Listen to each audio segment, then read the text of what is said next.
গত ১২ জুন রাজধানীর রামপুরায় শীর্ষ সন্ত্রাসী ইয়াসিন খান পলাশ ওরফে কাইল্লা পলাশকে গুলি করে দুর্বৃত্তরা। পরে হাসপাতালে চিকিৎসাধীন অবস্থায় মারা যায় সে। এর কিছুদিন আগে নিউ মার্কেটে আরেক শীর্ষ সন্ত্রাসী খন্দকার নাইম আহমেদ টিটনকেও গুলি করে হত্যা করা হয়। অনুসন্ধান বলছে আন্ডারওয়ার্ল্ডের আধিপত্যের দ্বন্দ্বে খুন হয় তারা।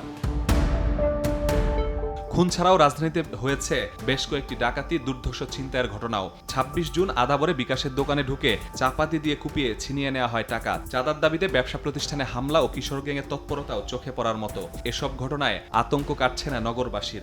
এখনকার যে পরিস্থিতি আপনার, এটা তো সাধারণ নাগরিকদের জন্য খুবই উদ্বেগজনক। খুব দ্রুত কোনো পদক্ষেপ নেওয়া, সেটা হতে পারে টাস্ক ফোর্স গঠন করে বা কোনো কমিটি গঠন করে। আতঙ্ক তো অবশ্যই কাজ করে, কারণ দেশের পরিস্থিতি একেবারে যে ভালো পর্যায়ে আছে সেটাও বলা যাবে না। এখন আইন শৃঙ্খলা বাহিনীকে আরও সতর্কভাবে কাজ করতে হবে। ভালো পরিবেশ, খুন খারাপি কমুক, চুরি ডাকাতি কমুক, নারী নির্যাতন কমুক, আমরা সবকিছু ভালো চাই।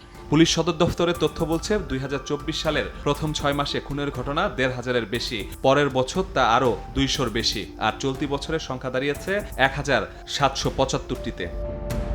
গত ৬ মাসে খুন, ছিনতাই ও ডাকাতি বেশি হয়েছে পুলিশের ঢাকা রেঞ্জে। দ্বিতীয় অবস্থানে চট্টগ্রাম রেঞ্জ। মেট্রোপলিটনের মধ্যে খুন, ছিনতাই, ডাকাতিতে এগিয়ে ঢাকা।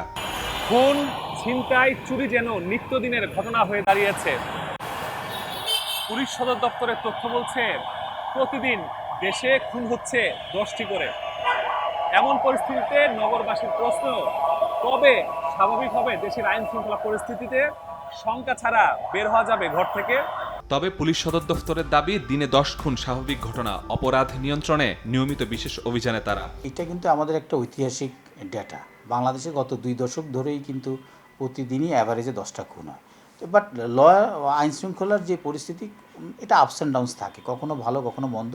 বাট এই মুহূর্তে পরিস্থিতি নিয়ন্ত্রণে আছে। অপরাধের মাত্রাটাও হচ্ছে সহনশীল। কোথাও আধিপত্য বিস্তার, কোথাও চাঁদাবাজি, নানান ধরনের ইস্যু থাকে। এখন প্রত্যেকটা ইস্যু ধরে, কার্যকারণ ধরে আমরা সেভাবে ব্যবস্থা নিচ্ছি। অপরাধ বিশ্লেষক বলছেন, অপরাধ দমনে এখনো পুলিশের চেইন অফ কমান্ড পুরোপুরি মজবুত নয়। ঊর্ধ্বতনদের নির্দেশনা ঠিকমতো পালন করা হয় না মাঠ পর্যায়ে। তো মাঠ পর্যায়ে দেখছে যে বিপদ হলেই উপরের দিকে যারা থাকেন হয় তারা পালিয়ে যান, অথবা তারা আত্মগোপনে থাকেন।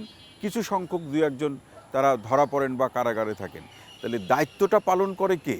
দায়িত্বটা পালন করে তো মাঠ পর্যায়ে। তারা কিন্তু এখন আর দায়িত্ব নিতে চাচ্ছে না। সবাই যার যার জায়গাতে খুবই সচেতন। উদ্যোগী হয়ে দায়িত্ব নিয়ে পরিস্থিতি নিয়ন্ত্রণ করা কিংবা পরিবেশ স্বাভাবিক করার, এই উদ্যোগী হয়ে দায়িত্ব নেওয়ার যে পরিবেশ আমরা অতীতে লক্ষ্য করেছি, এই জায়গাতে একটা বড় ঘাটতি আছে। আইন শৃঙ্খলা পরিস্থিতি স্বাভাবিক করতে জনসম্পৃক্ততায় জোর দিচ্ছে পুলিশ সদর দফতর।